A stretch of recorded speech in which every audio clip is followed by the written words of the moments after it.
আসসালামু আলাইকুম, কেমন আছেন সবাই? আশা করি সবাই ভালো আছেন। আলহামদুলিল্লাহ আমরা ভালো আছি। আজকের ভিডিওটা শুরু করলাম একদম সকাল থেকে নাস্তা বানানো দিয়ে।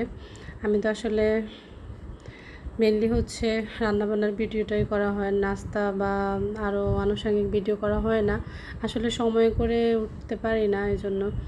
এই তো আজকে সকালে রুটি বানালাম। যে রুটি খাবে রুটি, পরোটা যার যে খাবে পরোটা, রুটি দুইটাই করলাম। আর এখানে ডিম ভাজি করতেছি।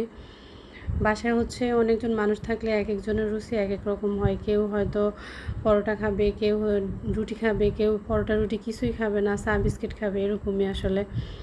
তো যে যার মতো করে খাবে ওরকম করে আসলে নাস্তাটা করতে হয়। তো এই তো রুটি পরোটা বানায়, তারপরে ডিম ভাজি করতেছি সবার জন্য। তারপরে রান্নাবান্নার প্রিপারেশন নিব। আর লাল চা করে নিলাম। দুধ চাটা আমাদের বাসায় খুব কমই করা হয়, যেহেতু আমিও খাই না। সবার জন্য লাল চা করে নিলাম। আর আমি এখানে চিয়া সিডটা করে আমার জন্য রেডি করতেছি। মানে সবার নাস্তা রেডি করতে করতে নিজের কথাই আসলে মাঝে মধ্যে ভুলে যায় যে আমারও তো দেখা গেছে সকালে একটা রুটিন থাকে, ওটা আসলে মেনটেন করা হয় না। মানে যে রুটি খেয়ে ফেলি বা ডিম ভাজি করে খেয়ে ফেলি, এরকম আর কি, মেনটেন করা হয় না।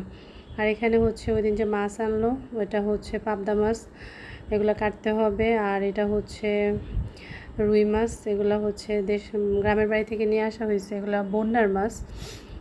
তো মাছগুলো অনেক টেস্ট, একদম দেশি মাছ, তো এই জন্য খেতে অনেক ভালো।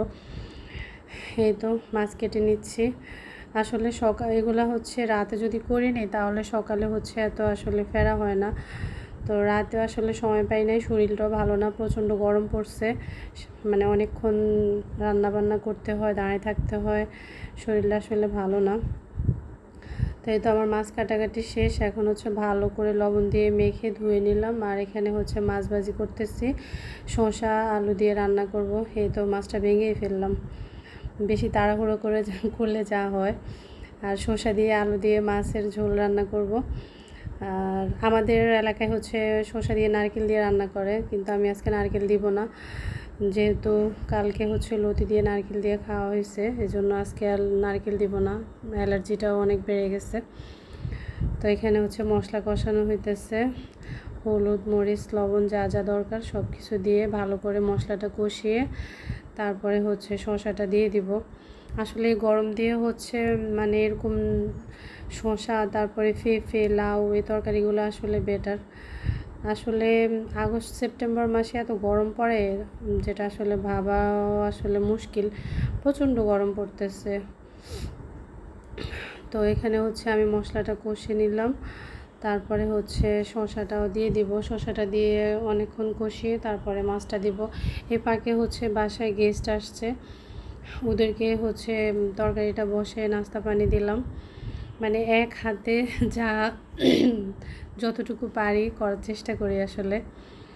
তো কালকে ভাগ্নি জামাই চলে গেছে ওর ননদের বাসায়, ওখান থেকে হয়তো বাড়িতে চলে যাবে, এখানে আর আসবে না। এখন আছে বাসায়, আম্মা আছে, ভাগ্নি আছে। তো ওদের জন্য আজকে রান্নাবান্না, যেহেতু আজকে মানুষও কম, রান্নাবান্নাও আসলে একদম কমই রান্না করব। আম্মা তো খেতেই পারে না, জাস্ট দুধ সাগু রান্না করে দিই, ওটাই খায়। আর হয়তো রুটি খাইলে ওটা দিয়ে একটা রুটি খায়। এই তো এখানে আমার শসা তরকারিটা হয়ে গেছে। আর এখানে আম্মা গোসল করবে, ওনার জন্য গরম পানি বসাই দিছি। আর এই দিক দিয়ে পাবদা মাছ ভুনা করব। পাবদা মাছের জন্য মশলাটা কষাই নিতেছি, এই তো কষাইতেছি। আর এ পাকে ঘরের যত যাবতীয় কাজ আছে এগুলোও করে নিলাম। আসলে হেল্পিং হ্যান্ড না থাকলে যা হয় সব কিছু নিজেই করতে হয়। মাঝে মধ্যে যখন বাসায় অনেক লোকজন থাকে তখন চিন্তা করি যে কাউকে রাখবো, কিন্তু আসলে পরে আবার যখন একা থাকি মানে কাজটা কমে যায়, তখন আর আসলে ইচ্ছে করে না যে কাউকে নিয়ে নিজের কাজটা নিজেই করি। যাই হোক, এখানে পাবদা মাছের জন্য মশলাপাতি যা যা দরকার সব কিছু দিয়ে দিলাম। পাবদা মাছটা আমি আসলে ভাজি করে রান্না করি না, আমার কাছে ভুনাটাই ভালো লাগে। ভাজি করে রান্না করলে মনে হয় যে মানে ওর অথেন্টিক টেস্টটা পাওয়া যায় না। এজন্য আমি মশলাগুলো ভালো করে কষিয়ে তারপরে হচ্ছে পাবদা মাছটা হালকা কষিয়ে একটু ঝোল দিয়ে রান্না, যেহেতু এটা নরম মাছ রান্না করতে বেশিক্ষণ সময় লাগে না। তো আসলে ফাঁকে বলিনি যে আপনাদের আমার ভিডিওটা ভালো লাগলে লাইক করবেন, শেয়ার করবেন, কমেন্টস করবেন, ফলো করবেন, আমাকে সাপোর্ট করবেন। এই তো আমার পাবদা মাছ রান্না হয়ে গেছে। আর এদিকে হচ্ছে লবণও একটু কম হয়েছে, একটু লবণ দিয়ে দিলাম। যেহেতু বাসায় হঠাৎ দুজন গেস্ট আসছে, এই জন্য আসলে তাড়াহুড়ো করে রান্না করতে হয়েছে। আর এখানে হচ্ছে কালকে ডাল ছিল, গরম করে নিতেছি।